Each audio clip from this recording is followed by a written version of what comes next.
Mas gipalapdan karon ang pagpangita sa eroplano sa AirAsia Flight 8501 nga kalit na wagtang sa kalangitan kagahapong adlaw sakay ang 162 ka mga tawo. Ang eroplano mi-take off sa Surabaya, Indonesia alas 5:31 sa buntag ug paingon unta sa Singapore. Ang katapusang komunikasyon sa piloto ug traffic control natala sa 6:13 AM. Dihang ang piloto nagpahibalo nga mosaka sa 10,360 meters aron likayan ang mga panganod. Sigon sa opisyal nga si murjat-modjo nga posibleng nawala ang eroplano dapit sa Java Sea, tunga-tunga sa Tanjung Pandan ug Pontianak.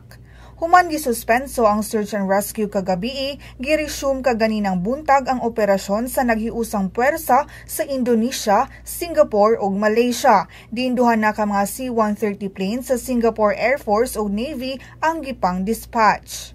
Kini ang ikatulong dakong panghitabo sa air travel sa Southeast Asia karong tuiga. Una na ang kalitsab nga pagkawagtang sa Malaysia Airlines Flight 370 ni adtong Marso ug pag-atake sa Malaysia Airlines Flight 17 ni adtong Hulyo.